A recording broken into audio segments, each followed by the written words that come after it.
Welcome to the Embark Platform Advisor Ecosystem webinar. Thanks so much for joining today. We have had fantastic response to this. The team at Embark have been really pleased with the turnout.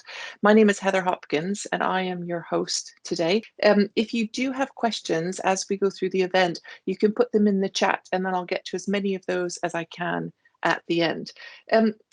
I am going to not introduce our panel because we've got a pre-recorded session and nobody likes tech glitches, right? So we're going to mitigate all of that, avoid all risk, and we've got a fantastic panel. I know it's fantastic because I've seen it and I've lived it already. You're going to love it. And but as questions come up and we go, please just pop those into the chat, and we'll roll on with the video. Enjoy.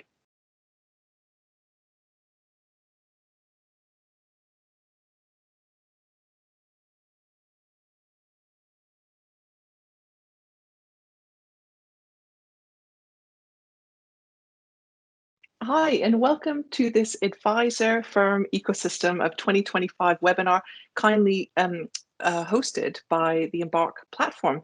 My name is Heather Hopkins, Managing Director of NextWealth, and I'm really pleased to have a fantastic panel to talk about the Advisor Firm ecosystem. I've got Pete Doherty, the CEO of Embark Platform, Tessa Lee, Managing Director of MoneyInfo, Chet Villani, the Managing Director of EV, formerly known as eValue, and Felicia Meyerowitz-Singh, co-founder and CEO of Aconi.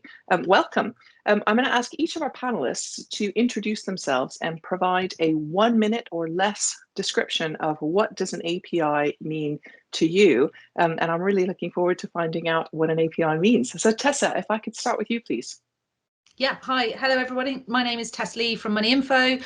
We supply client portal technology and apps branded for financial advice firms, for wealth managers and TFMs to help them to communicate securely with their clients, to aggregate all of their clients' financial information, and to automate and make their business processes more efficiently. And one of the things we do a lot is connecting with other technologies to bring in data from lots of different parties, from platforms and providers and CRMs and back offices and all sorts of different systems. So to me, really, I guess, what is an API?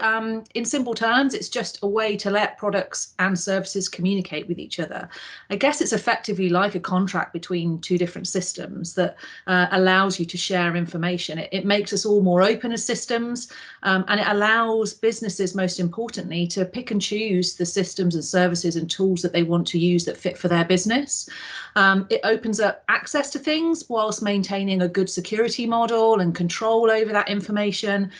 It facilitates innovation, it expands your reach to more customers or more markets, and it still allows us all to develop our own systems in isolation without having too much of an impact on each other. So APIs are brilliant things. They allow us all to focus on our core competencies whilst offering our customers and our clients choice around the information that they want to share and the systems and businesses that they deal with. So that is, in a nutshell, what an API means to me. Perfect, thank you. Chet, if I could come to you next, in your own, well, introduce yourself and in your own words, what is an API? I'm the MD of eValue. My name is Chet Villani, as Heather introduced, and we recently rebranded from eValue, where we've had a bit of a we've been around in the industry for quite some time under eValue, and we're now EV, so a bit more of a modern, updated brand, which is quite an exciting time for us.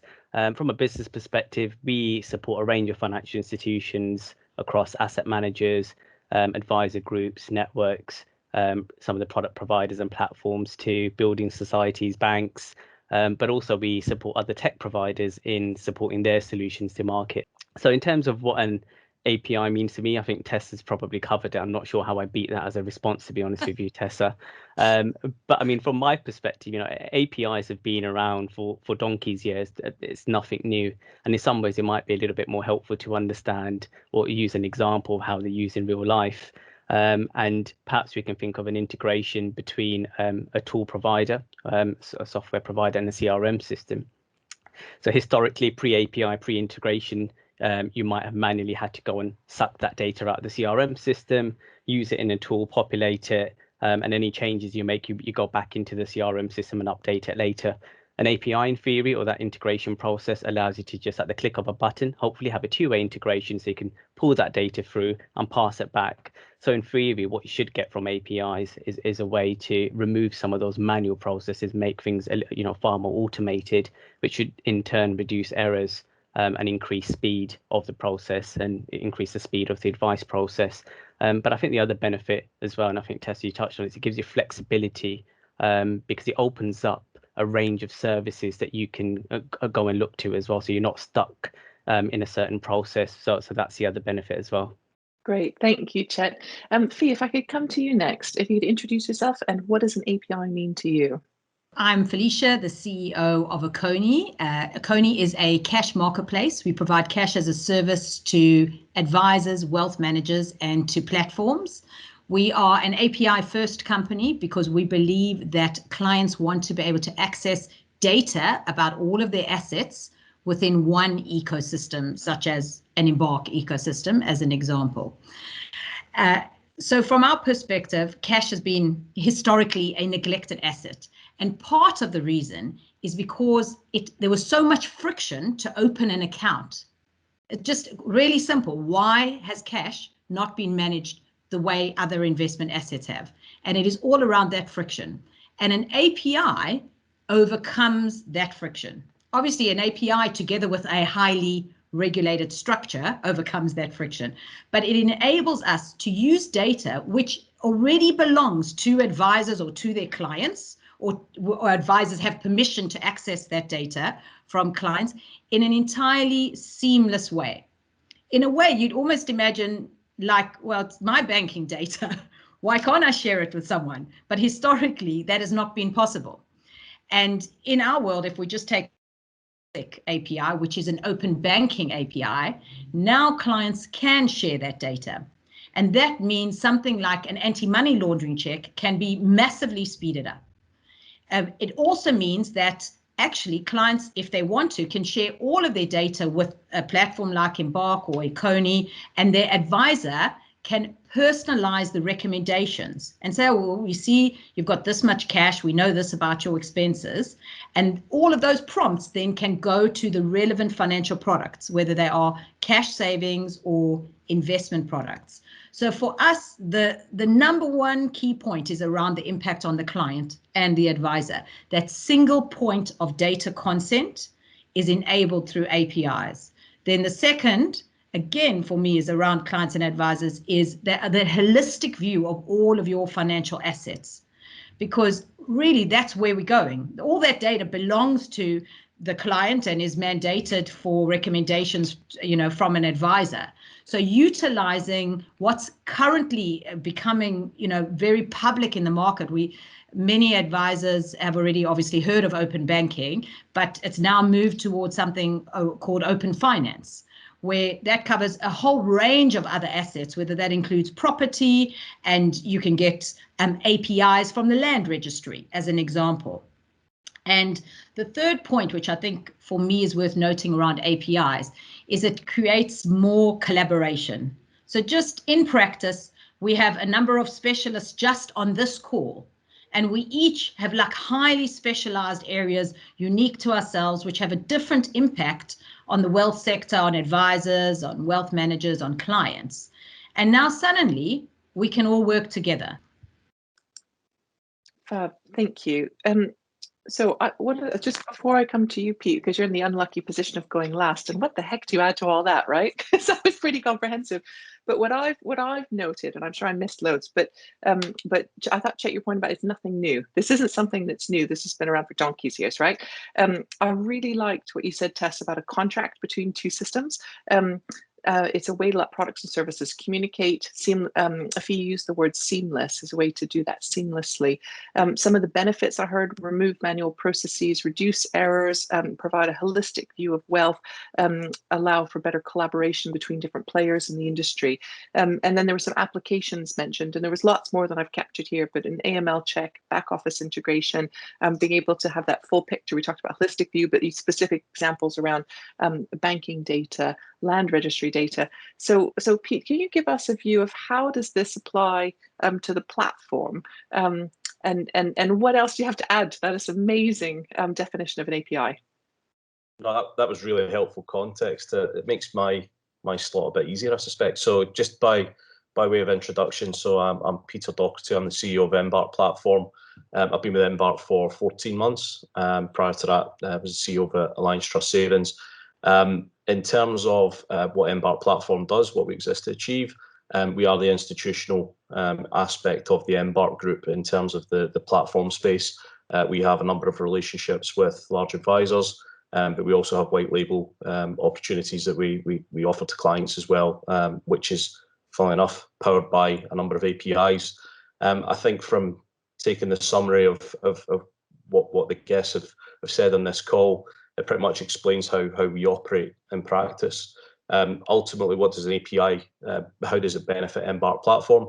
It creates seamless transitions and journeys for clients and advisors, which effectively, for the type of technology, and I think you mentioned it, Heather, that the capability and innovation of certainly the three speakers we have here is the type of capability you wouldn't build in-house, because it would be illogical based on what we're trying to do. And ultimately, what Embark Platform is trying to do is take the best participants in the market, match it to the advisor demand and ultimately the end customer demand, and utilize that expertise to plug it into our core technology, our servicing capability. But we also use APIs to talk to advisors and talk to white label partners and clients, with the APIs going in the other direction. So when you look at it through, as the webinar's called, the advisor ecosystem, APIs are absolutely critical to what we do. And I think as we move forward into a more technology-focused method of delivering financial advice and the support services that surround that, based on the current societal challenges that we have at present, I think it's the natural transition of how this sector will move as well. So I'm delighted to talk to everybody on this call. Delighted that Embark Platform's sponsoring this session, and I look forward to the debate we're going to have. Great, thank you, and thanks for having us for this conversation. I thought that was such a great articulation of an example of that collaboration, because you talked about bringing the best players together in the market to be able to plug into the technology that you're offering, and I think that's one of the really exciting opportunities that come out of APIs, and we have some great examples on the screen today, I would say in the room, but unfortunately we're not yet. And you're right, APIs are critical to that ecosystem, which is why we're here today. So I'm going to move on to the first question. We've sort of two topics that we want to cover. The first one is around what are the challenges and opportunities or future, what does the future hold for financial advice firms? So I want to come around to each of you to get your thoughts on, what are some of the challenges that financial advisors and financial advice businesses are facing, and what are some of the opportunities and that you see looking forward? So Tess, if I could start with you again, please. Okay, yeah. So, I mean, as far as the challenges for advice firms, I don't think these are anything that's really new. I think they're the same challenges that these firms have been dealing with for years, and probably top of the list for me would be way too much paperwork. I mean, we've always been a very paper-heavy industry, and the amount of paperwork that gets sent to advisors and from advisors to their clients is vast, isn't it? And it presents a problem for advisors, but it presents perhaps more of a problem for clients, because they have stuff that's stacked up on the sideboard. It's never where they need it when they want to find it, and it's not a great experience for them, especially now consumers in their other parts of their lives, whether that's retail or travel or whatever it is, are so used to technology helping them with that. So I think paperwork is one of the biggest challenges that advisor firms are facing. And of course, there are, strides being taken towards that, particularly over the last 12 months or so, because we've been forced into using technology and working remotely more. So paper-based processes, we're getting over the fact that we need to have paper. We're starting to use e-signatures, which is, again, something that's been around for a long, long time, but all of a sudden we're all now, hang on a minute, that actually works, and we need to be doing that. And APIs obviously solve that problem too. So I think that's one of the problems. Rekeying of data, always been a problem across the industry for years and years, and still is today. So again, the more we can integrate between us, the better. I think there are some technical challenges for us technology providers to deal with as well, because it sounds simple and beautiful and easy. There's an API and you can call for data and you can post data in, and isn't that lovely? But of course there are business processes that sit behind that. And as technology providers, I think now that we are more open to talking and collaborating with each other, there are more conversations to be had around understanding each other's business processes, because that very much, you know, forms then the types of data that needs to be exchanged, whether, you know, more bulk. I'd like to see much more bulk data within APIs being exchanged, because they're very client focused quite often now. So there are some technical challenges to come around understanding what different tech providers and how they're using that data. And, you know, we've got to be careful not to put too many barriers in place as well to this. So open banking is a great example of API technology, you know, being introduced, but it's not by any means perfect. There are still barriers in the way with open banking APIs. You know, the consent process works, but consumers have to reconsent every 3 months. That's a barrier that they didn't have before with screen scraping technology, for example. And we use open banking. For me, it's still early days. It's not proven, but it will improve over time. So I think we're in a good place. I think we've moved on hugely. I think as technology providers, we've got over the kind of IP situation and wanting to control everything and to do everything, you know, ourselves. And we've realized that we need to kind of stick to our knitting and focus on our core competencies. And but I think there's a way for us to go in terms of being more open about integrating and how we collaborate together and understand each other's business processes. But number one, top of the list, definitely paperwork. We need to get rid of it. Absolutely. Here I am taking notes on a piece of paper. I'm so embarrassed. But you're right.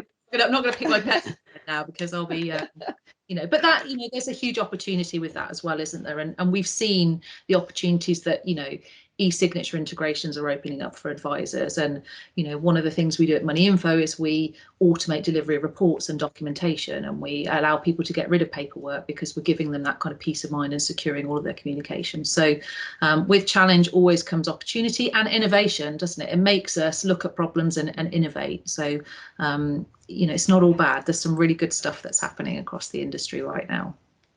Yeah, absolutely. Great. So paperwork, rekeying data, and then some of the responsibilities incumbent on tech providers to move us forward. Chet, can I come to you next, please? Yeah, absolutely. Challenges you see and opportunities. Yeah, absolutely. I think most of what I'll say will have a similar flavour to what Tess has just covered, but no harm in repeating it. I think in terms of the challenges, it's probably 3 key areas that I'd probably pick up on. I think the first one is the costs of giving advice. I mean, more generally, just having a support team in place in terms of, administration and power planners, you've got that cost there, multiple systems that are being used at the moment as well, and manual processes, which again increases the complexity.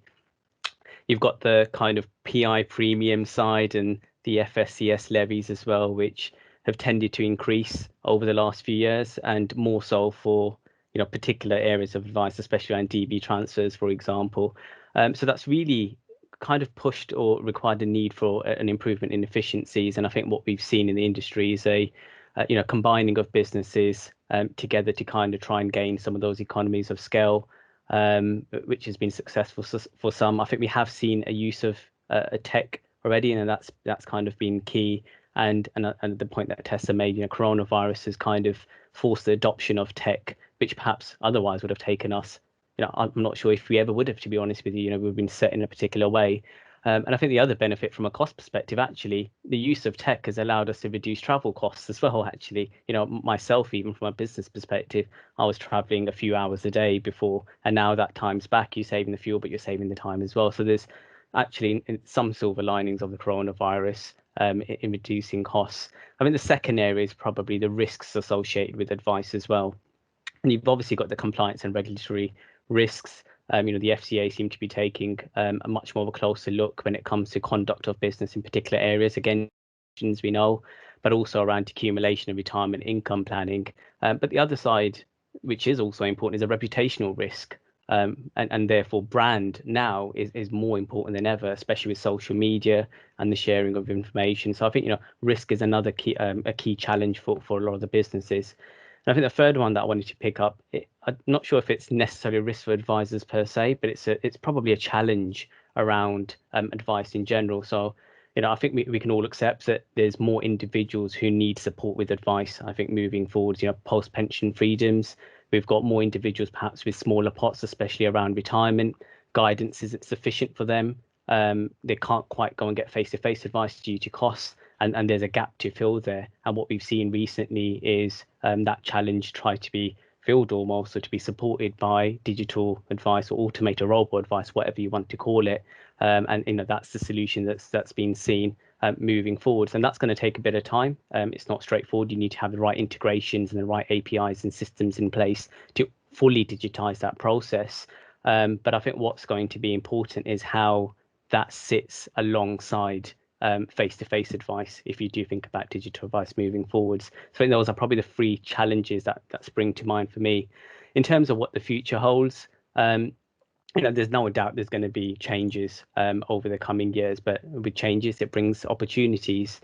We've already seen improvements in tech and solutions on offer, and that's driven improvements in efficiency, but also the quality of solutions and the capabilities out there as well, which is quite important.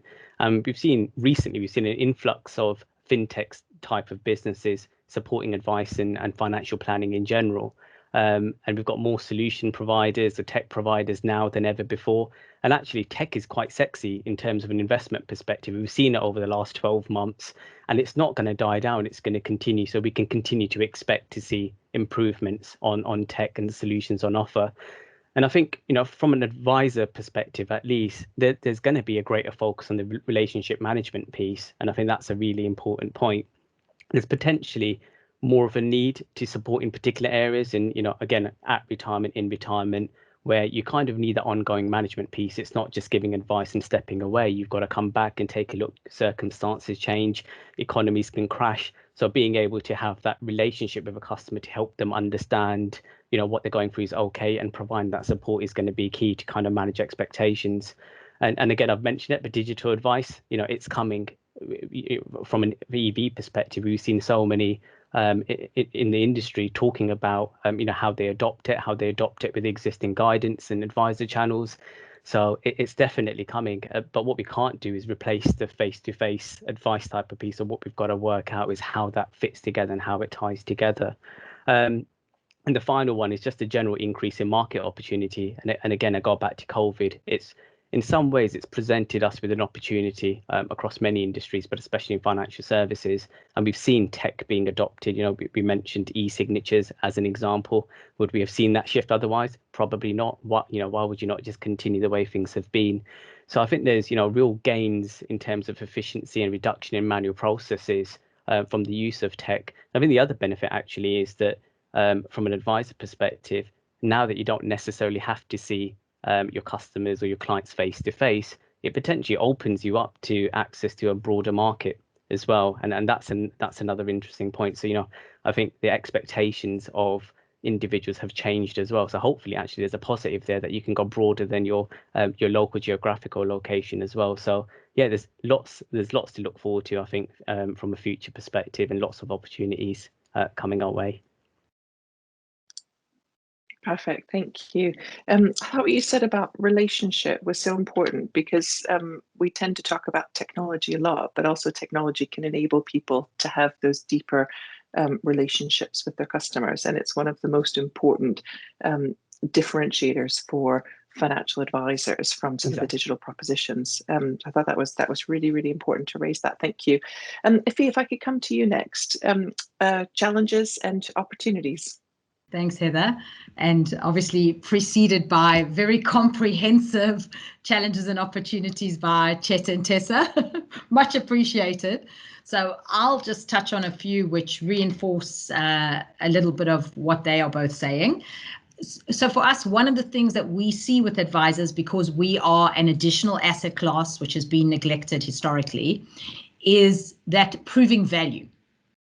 And it comes time and time again that on an ongoing basis, advisors have to show why should clients be using them. And this is partly because there's a range of fintech tools which can auto prompt them to save money, to invest money, to not spend as much on beer, you know, a whole range of tools that they can use if they are, you know, so inclined. So one of the reasons that we are very engaged with the wealth sector is because of the fact that in times of uncertainty, cash tends to be one of those leading assets, because everyone is waiting.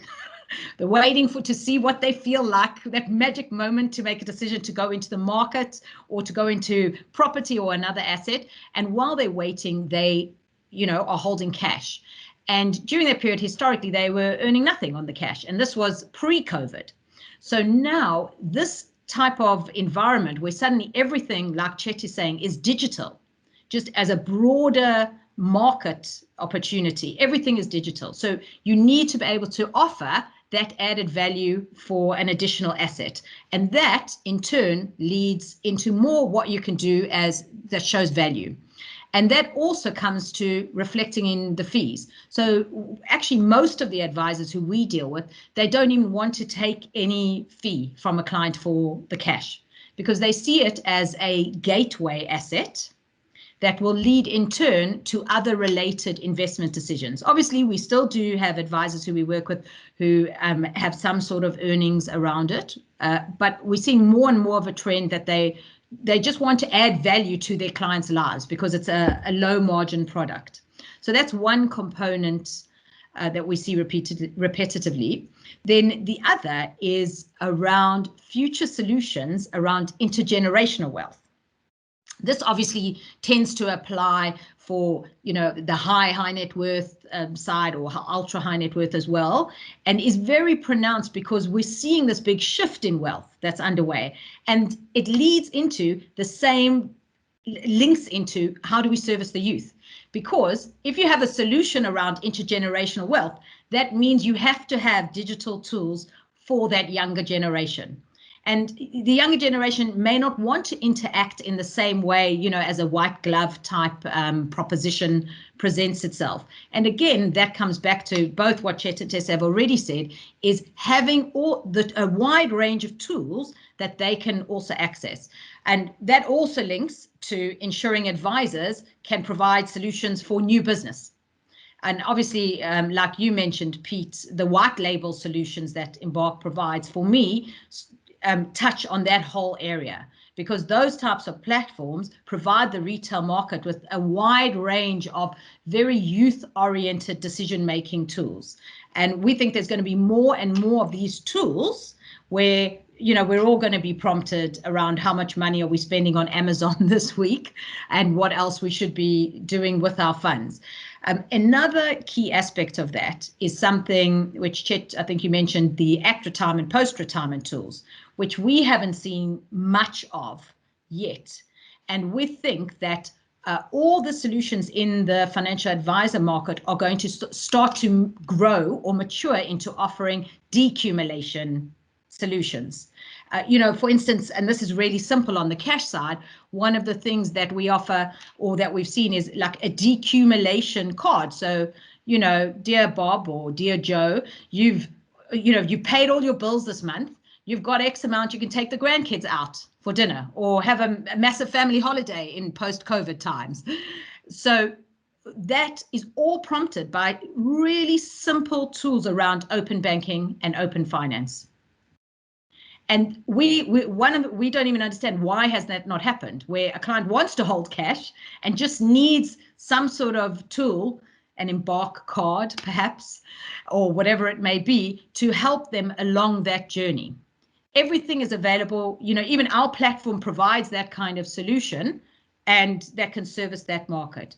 So these are the kind of challenges and opportunities that we're seeing with all the data. There's one thing which I thought to mention, because it links to both the youth and the trends in investment, obviously around ESG, which is always a very trendy topic every time we talk to advisors. And what's interesting for us is that we obviously offer banks as our product providers, and most of those do not provide ESG products in the same way the investment world does. But we're seeing an increasing trend that even platform and advisor partners are saying, what do banks say about their environmental or other values? And can we help our clients make judgment calls on where they place cash on that basis? And so we think over the next year or two, we will see increasing data coming out from banks that enable that kind of selection as another opportunity, in the same way we see with funds at the moment. Great, thank you. Really great opportunities, and that digital transformation that we've seen, just allowing people to be able to serve that next generation. I think that was a really, really important thing to mention. Pete, can I come to you?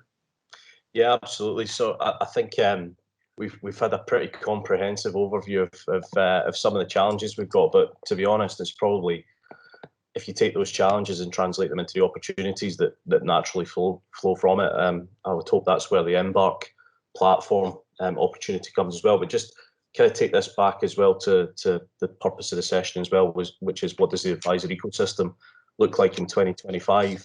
Embark platform is 5 years old, so we were established in 2016, and even when you look through that journey, an awful lot has changed and an awful lot has happened. Never mind if you look over the last 12 months, and if you look at 2025, you say, right, what's the demands ultimately from clients on their advisors, and therefore on platforms, and therefore on the services and API technology that we can utilize.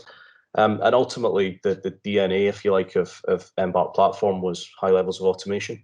That was something, having the advantage of effectively establishing a new platform from scratch.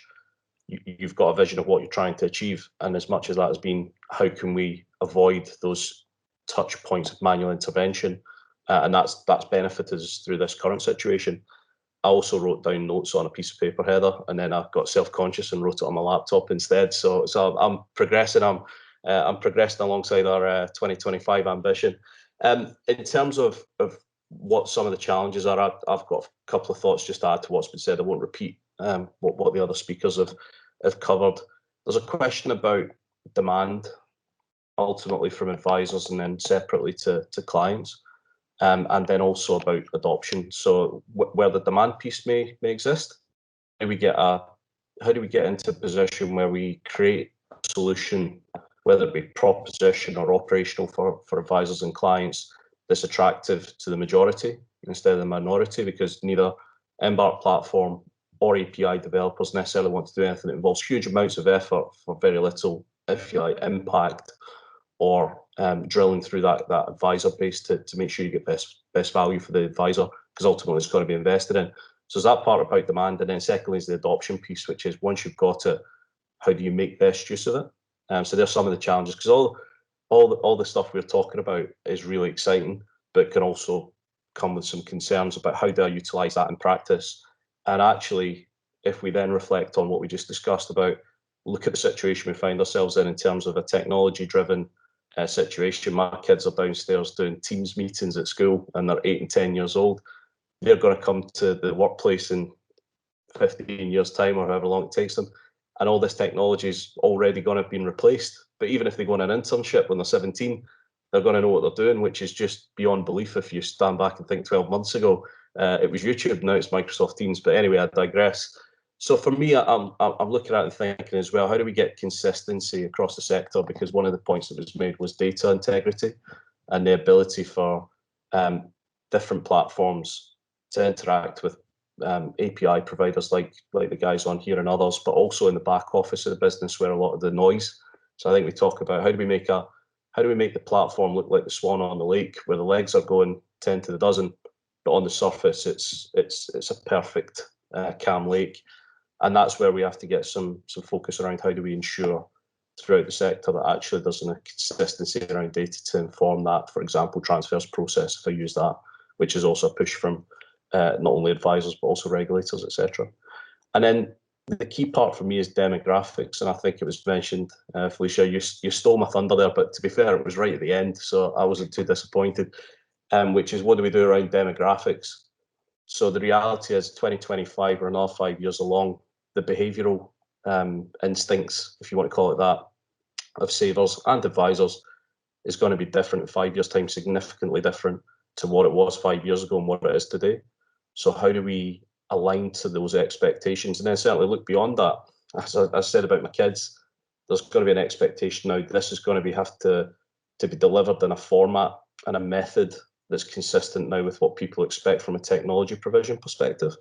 So how does the platform provider, such as ourselves, sit in the middle of that to get the best solution, not only for the advisor, white label, but also for the customer who's got to digest these services, for want of a better term. So they're the kind of challenges for me. I don't think anything there is alarming. I just think it needs focus by the platform provider, by the API technology solutions, and also by the advisor on behalf of their client. And I think once we nail that dynamic, we've got huge opportunities to succeed. Great, thank you. I think it's a really interesting shift from, we used to talk about the mum test. Is it easy enough for my mum to use it? And now it's, is it sophisticated enough for my kid to use it? And maybe we've shifted, because I haven't heard the mum test in a few years. You heard it here first. The kid test. Thanks, Pete. Can I do really rapid fire just to wrap up? 1 minute or less. If you can do it in 30 seconds, even better. How do you see the model changing? Pete, you first. Okay, so from my perspective, I think all this collaboration will lead to more personalized tools around savings habits. And that will help us to plug what I see as quite a large savings gap in the market, especially in the retail space. You know, at the smaller ticket size, like Chet mentioned, currently non-advised, are they going to grow into part advised, and how will that work? And much more automation. Chet, you next. Yeah, I'll go next. I think very simply from my perspective, at least, we'll just see a deeper link across the various services across financial planning. There's probably, just very quickly, 2 key areas. I think a better link across the solutions and the tool set. So if you're talking about risk profiling, accumulation, decumulation, capacity for loss, ESG, optimization of assets, cash flow planning, all of that being consistent in terms of how data is used and the projections that are carried out. But I think taking it a step back and to a point that Peter mentioned around the consistency, I think we will see, putting the customer first, the ability for them to take guidance, face-to-face advice and digital advice. I think that's going to be a key thing for us to try and adapt to in the market, because ultimately, if you put the customer first, we want them to get the service that best supports their need, and therefore the link between the different platforms, advisor group, CRM system, tool providers, that's all going to have to be there to make this a seamless journey for the end customer. So the next 5 years, I think, are going to be key whilst we go through that transition. Perfect, thank you. Tessa, a minute or less. Well, for advice firms, I think they will continue to thrive. I think, and I strongly believe there will always be a need for advice. There's always a requirement for that personal touch. We'll see a return to face-to-face advice to some extent, whether that's face-to-face via video or in an office or somebody's home. I think people still really, really value that. So I don't think technology will ever take that over. But we will see, and are seeing already, a change in the way that advice firms and wealth managers work with their clients, so that technology helps facilitate that communication, does some of the heavy lifting, takes out some of the admin, and of course then enables them to broaden their reach. And we're already seeing, intergenerational wealth opportunities, connecting families together on a piece of technology so that they can, share stuff with their kids at university in Edinburgh who aren't going to go to Dad's Advisor down in Surrey, but they are going to use Dad's Advisor's app on their smartphone. So I think, more transparency, but certainly I think there will always be a need for high touch advice services that we're seeing today, and I think they'll continue to thrive. Thank you. Pete, last word for you. No, thanks, Heather. So again, I'm probably just going to repeat what's been said, but try and put a slightly different twist on it. So I think, the context in which we had this discussion was the advisor ecosystem in 2025. I think what's probably happened in the last 12 months, we've probably accelerated that by 5 years in terms of what the expectations are at the moment. So those firms that are able to talk coherently to APIs and integrate them properly into their business are probably already at an advantage. I think we look at behavioural traits and the instinctive behaviours of investors and advisors and the needs of their consumers, which we mentioned earlier. It's what's the end customer looking for and how can the advisor support that. I suspect we've probably accelerated that journey to where we probably thought we would be in 2025, just coming a lot earlier. It might already be here, to be honest, as well. And I think we're probably going to see, and it's good news, I'll finish on a high for my guest speakers on this one as well, which is probably, in all honesty, the expectation is going to increase the demand on API technology, both for the established participants, such as people on this meeting, but also for new entrants into the market. And obviously fintech is key to that. We're right in the middle of it. We sit between everybody. We have to see that as an opportunity and pursue it and embrace it. And that's certainly from an Embark platform perspective what we're looking to do. So yeah, I think this has been a really thought-provoking session. I've enjoyed the inputs of my fellow speakers, and I look forward to seeing how we can work together in the future in terms of delivering on those objectives. Great. Thank you, Pete, and thanks to the team at Embark platform for having us today. Thanks for you watching the Advisor Ecosystem 2025 webinar. Thank you, Tessa, Chet, and Fee, our fantastic, absolutely fantastic panel, really thought-provoking. You heard it here first. It's the KID test. The digital transformation we've seen has been like time traveling. So little did you know you've been sitting in your house, but you've been time traveling for the last year, which is great to know we've been doing something useful and productive, isn't it? The other thing I took away was just the importance of relationship and the role of the advisor moving forward. There's great opportunities with fintech, great opportunities for innovation, but the value of that personal relationship doesn't go away. Thanks very much to Embark. Thanks for you watching. See you later.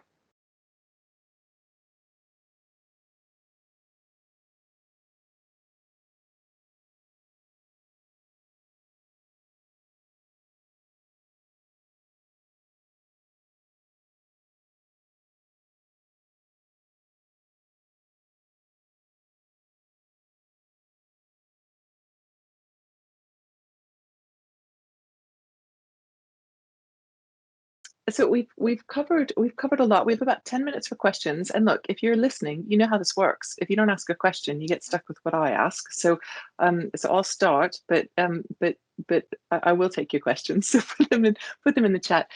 Chet, if I can start with you. I wanted to come back to something you talked about with digital advice. One of the things that I'm hearing from financial advice businesses is they're thinking about who they can profitably work with, and it's not about the size of the portfolio. It's also about the value to that client of the advice, and so are there options for working with digital advice to be able to have a proposition within the firm for that? How do you see advice firms dealing with those tranches of lower value clients, or people that won't get the value out of the full service advice proposition? Yeah, it's a really good question, actually. And what I'll start off by saying is I think the last 6 months in particular have been really, really interesting around digital advice. From an EV perspective, we've seen a huge amount of interest around digital advice. And what's interesting is there isn't a particular type of solution that everyone's after. I think there's a varying scale of how digital advice fits as part of an existing advice process that you might have. I think what everyone recognizes is the tech element. So you can gain efficiencies at the very least from the fact find process, for example, and have integrations with open banking, etc., where you can gather a lot of the information to save an advisor time. I think from one of the points that's worth making is digital advice done correctly can give advice at quite a low price point. However, what we need to understand is you've got to take an individual's full circumstances into account. So you've got to look at everything from debt levels to the range of investments that they have, anything their partners might have. So it's carrying out a full advice process, but you're essentially using technology to try and automate that process. And what we've seen is, so we've just built a solution and gone live. It's called One Financial Advisor, which is a subsidiary of EV, and it basically we're providing at retirement digital advice. And step one, each and every case that goes through that process is going to have a real advisor that sits behind it to make sure the advice is as we expect. In due course, what we expect to happen is most cases will go through the automated process. And what you'll get is certain kick out cases or certain cases that don't sit towards the mid of a normal distribution that aren't straightforward, that then you can pass through to an advisor where that value add is. So it's really a balance between making sure that advisors are there to support individuals who really need the help in the first instance because of the complex situations that they might have, but also those individuals are, they can afford to get the advice as well. Now, if you're a large advice firm, that's got an existing advisor channel. I think what a lot of the firms are looking at is how can we kind of hold on to that customer, because the worry is that you lose that customer as soon as they move on to another provider. So it's really interesting. What we're seeing now is a lot of providers looking at face-to-face advice, guidance, and digital advice all sitting alongside each other. So you can continue to own the customer and continue to own the assets moving forwards. So we've kind of seen a range of different implementations across digital advice, depending on the type of firm and how they want to adopt it, basically. Great. And Tessa, if I can come to you, I have a question for you about the role of technology. So in work that we've done, we found that on average, advisors are spending about a quarter of their time with clients, and there's a desire to spend more time with clients. Do you see the drive to use more technology within advice firms about being able to spend more time with clients, or is that about driving efficiency to be able to get using technology to get deeper into those relationships? So, is it about being able to spend more time and get deeper, or be able to service more clients and drive efficiency? Sorry, that was really garbled in the middle, but I hope was clear at the end. I'm going to sit right in the middle and say it's probably a bit of both, to be honest. So, I think that there are 4 key things that we focus on with our clients, really, in terms of what they want to deliver with technology. One is that better client experience, so to really engage with that client more deeply, perhaps, and to be able to have more touch points more often, and to secure all of their communications and get rid of their paperwork, so those cost efficiencies, to kind of turbocharge their business processes a little bit, so to speed up onboarding, to streamline on review processes, to use technology to assist with those conversations and to do the heavy lifting, as I mentioned. But also, one thing we're very focused on is advisor engagement with technology, and I think there's a turning point coming there, because I think quite rightly advisors have been a little bit reticent to use technology in the past. I think the last 12 months has changed that to some extent, but I still think a lot of the time it's their power planners, their administrators, their back office staff that are making best use of the technologies, not so much the advisor, because I think it's always been viewed as a bit of a barrier to that conversation.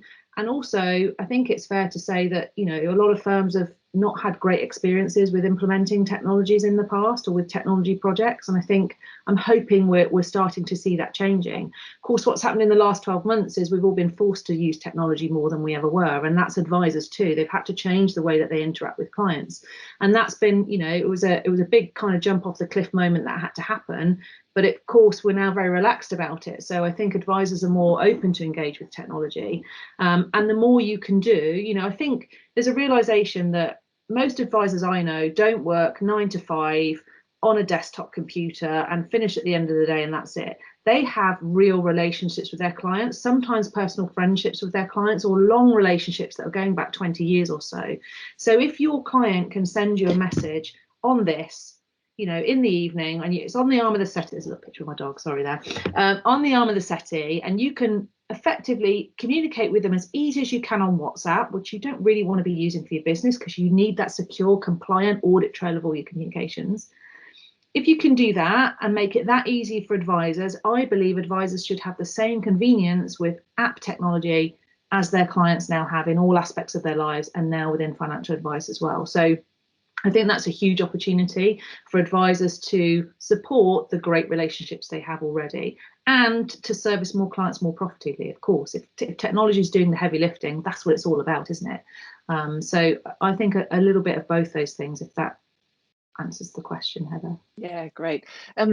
We're rapidly running out of time, so sorry if I did ask you a question earlier, so I'm going to skip you and go to Pete about the benefits of undertaking these changes to the models. We've talked a lot about changes that firms can introduce to their businesses, and how the model might change. But what are some of the benefits that you see to doing that? So the benefits, I think, and without trying to recycle some of the points I made earlier, if anything, you gave me an opportunity to probably summarise a number of the contributions here. Which is in terms of the benefits that advisors will see from the investment and adoption. More importantly, we can invest in it, but ultimately advisors and advice firms have to adopt the technology solutions that are there, which means working with them to ensure that what we implement and what we invest in is the right thing, based on what the advisor needs are, but also what the end customer expects as well. Because although we're one removed, ultimately there's a consumer at the end of this process that ultimately needs to receive the right outcomes, if you like, as well. So I think from an advisor perspective, when we look at this, I think there's going to be an acceleration in investment. I think there's going to be a broader set of propositional features that will be added to platforms. Some of those we've discussed on here with the participants in the panel. There's also going to be that added advantage of how do you then utilise the strength of technology solutions inside the if you like, the platform ecosystem, which is the stuff that you don't see well, hopefully the swan is gracefully crossing the lake. The legs are going wild under the surface, which is what happens in platforms, and we all know that. And then also, how do we then link to the advisor to deliver some of those services, especially in the context of Embark platform, where we're targeted at scale opportunities, if you like, in long-term significant relationships with advisors. So I think when you take all that into account, I think it's an exciting time for everyone involved. It's exciting because we have firms such as the guys represented here and other technology providers and API providers, which is showing the level of investment. And I think Jet mentioned it earlier, which is tech's kind of sexy again to some extent. Expectations of users has increased significantly because of where we find ourselves socially, if you like, as well. Investment platforms are investing significantly, and I think it's exciting times for advisors because ultimately they're the recipient of these services. So I think it's a case of acceleration rather than cruising into 2025 with some new solutions. I suspect we've gone into fast forward mode to some extent as well, and hopefully advisors and end clients will see the benefit of that, and we'll also see the benefit of the increased business going through each of us as well. So that's probably how I would summarise it. Heather, I don't know if there's any further questions that we've received. No, that's great. Thank you. I think that brings us to the end. So that wraps us really well. And I think you're absolutely spot on, Pete. Expectations are high, and the changes that are coming, because there's a lot of investment from a lot of different firms in this. The changes that are coming are really exciting for financial advice businesses and also for the end customer as well, because that's who's paying the bills at the end of this all. Absolutely. Thank you so much to our panel, Felisa Myrovitz-Singh of Akoni, Chet Villani of EV, Tessa Lee of Money Info, and Pete Doherty of the Embark platform. Thank you to the team at Embark for putting on this webinar today. And with that, I will say bye by waving, which is what we do these days. Thanks, everyone. Bye. Thanks. Bye.